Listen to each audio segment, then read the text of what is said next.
April ಮಾಹೆಯೊಳಗೆ ತೆರಿಗೆ ಪಾವತಿಸುವವರಿಗೆ ಶೇಕಡಾ 5% ತೆರಿಗೆ ವಿನಾಯಿತಿ ಇರಲಿದ್ದು, ನಾಗರಿಕರು ಇದನ್ನು ಸದುಪಯೋಗ ಪಡಿಸಿಕೊಳ್ಳಬೇಕು ಎಂದು ಪಿಡಿಒ ಸನ್ಮಾನ್ಯ ಶ್ರೀ ನಾಗರಾಜ್ ರವರು ಸಲಹೆ ನೀಡಿದರು.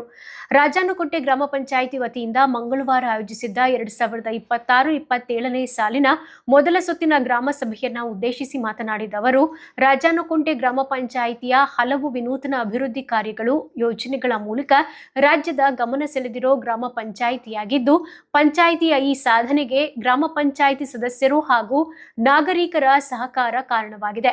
ಗ್ರಾಮ ಪಂಚಾಯಿತಿ ವತಿಯಿಂದ ಸರ್ಕಾರಿ ಶಾಲೆಗಳು, ಕಾಲೇಜು, ಅಂಗನವಾಡಿಗಳಿಗೆ ನೂತನ ಕಟ್ಟಡ, ಅಗತ್ಯ ಮೂಲಭೂತ ಸೌಕರ್ಯಗಳನ್ನು ಒದಗಿಸಿಕೊಡುವ ಮೂಲಕ ಸಹಕರಿಸಲಾಗಿದೆ. ಪಂಚಾಯಿತಿ ವ್ಯಾಪ್ತಿಯಲ್ಲಿ ಹಲವು ಪ್ರತಿಷ್ಠಿತ ಕಂಪನಿಗಳಿದ್ದು, ಅವುಗಳು ನಿಯಮಿತ ಅವಧಿಯೊಳಗೆ ತೆರಿಗೆ ಪಾವತಿಸುವ ಮೂಲಕ ಪಂಚಾಯಿತಿ ಅಭಿವೃದ್ಧಿಗೆ ಸಹಕರಿಸಬೇಕು. ಹಾಗೆಯೇ ನಾಗರಿಕರು ಸಹ ತಾವು ಪಾವತಿಸಬೇಕಾಗಿರೋ ತೆರಿಗೆಯನ್ನ ನಿಯಮಿತ ಅವಧಿಯೊಳಗೆ ಪಾವತಿಸುವ ಮೂಲಕ ತೆರಿಗೆ ವಿನಾಯಿತಿಯ ಪ್ರಯೋಜನ ಪಡೆದುಕೊಳ್ಳಬೇಕು ಎಂದರು. ಗ್ರಾಮ ಸಭೆಯಲ್ಲಿ ರಾಜಾನುಕುಂಟೆ ಗ್ರಾಮ ಪಂಚಾಯಿತಿ ಆಡಳಿತಾಧಿಕಾರಿ ಶ್ರೀನಿವಾಸ ರೆಡ್ಡಿ, ಆರೋಗ್ಯ ಇಲಾಖೆಯ ಅಧಿಕಾರಿ ಡಾಕ್ಟರ್ ಮಹಾದೇವಿ, ಗ್ರಾಮ ಪಂಚಾಯಿತಿ ಮಾಜಿ ಸದಸ್ಯರು, ಮಾಜಿ ಅಧ್ಯಕ್ಷರು, ಉಪಾಧ್ಯಕ್ಷರು, ವಿವಿಧ ಇಲಾಖೆಗಳ ಅಧಿಕಾರಿಗಳಿದ್ದರು. ನಮಗೂ 24 ಗಂಟೆ ಬೋರ್ವೆಲ್ ಕರೆಂಟ್ ಬೇಕು, 6000 ಸ್ಟ್ರೀಟ್ ಲೈಟ್ ಉರಿಲಿಕ್ಕೂ ಕರೆಂಟ್ ಬೇಕು ಪಂಚಾಯಿತಿಯಲ್ಲಿ. ಇಷ್ಟೆಲ್ಲ ನಾವು ಸರಿಸುಮಾರು ನಿರ್ವಹಣೆ ಮಾಡಬೇಕಾದ್ರೆ ನಮ್ಮ ಬೋರ್ವೆಲ್ಲು, ಸ್ಟ್ರೀಟ್ ಲೈಟು ಇವನ್ನ ಒಂದು ವರ್ಷಕ್ಕೆ 2 ಕೋಟಿ ಅನುದಾನ ಬೇಕು ನಮಗೆ ಪಂಚಾಯಿತಿಗೆ.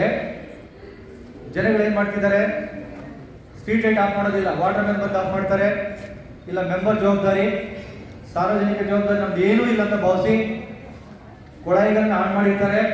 ನೀರು ಸೋರ್ತಾನೆ ಇರುತ್ತೆ, ಹರಿತಾನೆ ಇರ್ತದೆ. ಮನೆಯಲ್ಲಿ ಪಾಪ ಮಕ್ಕಳು ನೋಡ್ಕೊಂಡು ತಾಯಿ ಇರ್ತಾಳೆ.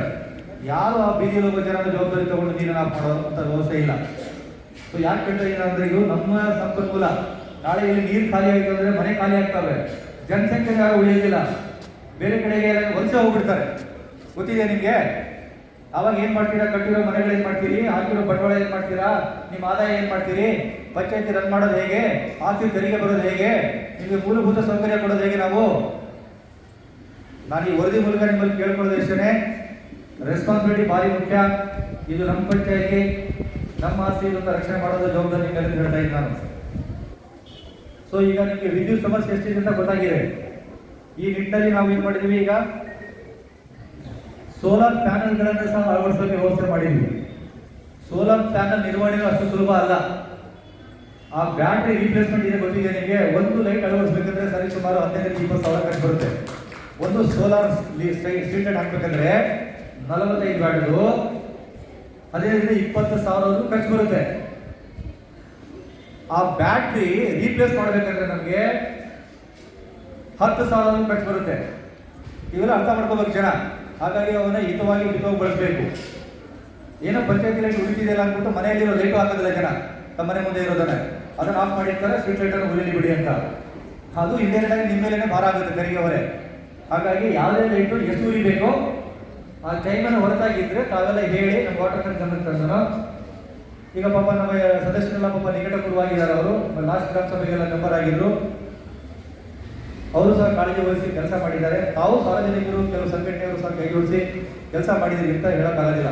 ಬರೇ ಪಂಚಾಯತಿ ಅಂದರೆ ಸಿಬ್ಬಂದಿ ವರ್ಗ, ಸದಸ್ಯರು, ಅಧಿಕಾರಿ ವರ್ಗನೇ ಕೆಲಸ ಮಾಡಿ ನಾವು ಇಲ್ಲಿ ಪಂಚಾಯತಿ ನಿರ್ಮಾಣ ಮಾಡಿದ್ವಿ ಅಂದರೆ ಸುಳ್ಳಾಗುತ್ತೆ. ಇದು ಎಲ್ಲರ ಪಾತ್ರನೂ ಇರುತ್ತೆ, ಎಲ್ಲ ಇಲಾಖೆಗಳ ಪಾತ್ರನೂ ಇರುತ್ತೆ. ಹಾಗಾಗಿ ತಮ್ಮ ಸಹಕಾರವನ್ನು ಮತ್ತೆ ಕೊಡ್ತಾ ನಾನು ಈಗಾಗಲೇ ನಾವು ಅಂಗನವಾಡಿ 4 ಮಡಿ ಮೇಲೆ ಸೋಲಾರ್ ಪ್ಯಾನಲ್ ಹಾಕಿದ್ದೀವಿ. ನಾವು ಸೋಲಾರ್ ಪ್ಯಾನಲ್ ಹಾಕೋ ಉದ್ದೇಶ ಗೊತ್ತಿದೆ ನಿಮಗೆ.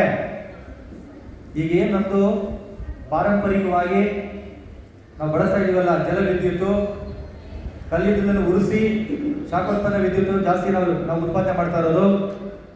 ಅದಕ್ಕೆ ಆಲ್ಟರ್ನೇಟಿವ್ ಆಗಿ ಎಲೆಕ್ಟ್ರಿಕಲ್ ನಿಮಗೆಲ್ಲ ಗೊತ್ತಿದೆ, ಕರೆಂಟ್ ಬಂದಿರುವಂಥದ್ದು. ಅದಕ್ಕೆ ನಾವು ಸೋಲಾರ್ ಪ್ಯಾನಲ್ಗಳನ್ನು ಹಾಕಿದ್ದೀವಿ. ಆ ಸೋಲಾರ್ ಪ್ಯಾನಲ್ ಹಾಕೋದ್ರಿಂದ ನಾವು ಕರೆಂಟ್ ಬಳಕೆ ಕಡಿಮೆ ಮಾಡ್ಬೋದು. ನಾವು 4 ಅಂಗನವಾಡಿ ಮೇಲೆ ಮಾಡಿದ್ದೀವಿ, ನಮ್ಮ ಕಚೇರಿ ಮೇಲೇನೂ ಮಾಡಿದ್ದೀವಿ, ನಮ್ಮ ಗ್ರಂಥಾಲಯದ ಮೇಲೇನೂ ಇದೆ. ಈ ವರ್ಷ ನಮ್ಮಲ್ಲಿ 2 ಇಂಡೋರ್ ಬೃಹತ್ ಆಕಾರದ 2 ಇಂಡೋರ್ ಸ್ಟೇಡಿಯಂ ಮಾಡಿದ್ವಿ ನಾವು. ರಾಜಾನುಕುಂಟೆ ಒಂದು, ಅದೇಶ್ವರಪುರ. ಅದರ ಮೇಲೇನೂ ಸಹ ಪ್ಯಾನಲ್ ಹಾಕಲಿಕ್ಕೆ ನಾವು ಈ ವರ್ಷ ನಾವು ಕ್ರಿಯಾಯೋಜನೆ ಮಾಡ್ಕೊಂಡಿದ್ದೀವಿ. ಮಾಡ್ಬೋದಾ? ಮಾಡಿದ್ರೆ ಎಷ್ಟು ಖರ್ಚು ಬರುತ್ತೆ ಕೇಳಿಲ್ಲ ನೀವು. 2 ರಿಂದ 15 ಲಕ್ಷ ಖರ್ಚು ಬರುತ್ತೆ ಪ್ಯಾನಲ್ ಹಾಕ್ಲಿಕ್ಕೆ. 15 lakhs ಖರ್ಚು ಬರುತ್ತೆ. ಅದಕ್ಕೆ ಬಳಕೆಯಾಗಿ ಇಂಡೋರಲ್ಲಿ ಆಟ ಮಾಡಬೇಕಾದ್ರೆ ಕರೆಂಟ್ ಬೇಕು. ಅದಕ್ಕೆ ಕರೆಂಟ್ ಇಲ್ಲ ಅಂದರೆ ಕತ್ತಲಲ್ಲಿ ಆಟ ಆಗೋಕ್ಕಾಗೋದಿಲ್ಲ. ಡೋರ್ ಓಪನ್ ಮಾಡಿದರೆ ಗಾಳಿಗೆ ಶಟಲ್ ಕಾಕ್ ಮಾಡ್ಲಿಕ್ಕೆ ಆಗೋದಿಲ್ಲ. ಆ ನಿಟ್ಟಿನಲ್ಲಿ ನಾವು ಈ ವರ್ಷ ಒಂದು ಡೈನಾಮೋ ವ್ಯವಸ್ಥೆಯನ್ನು ಮಾಡ್ತಾ ಇದೀವಲ್ಲಿ.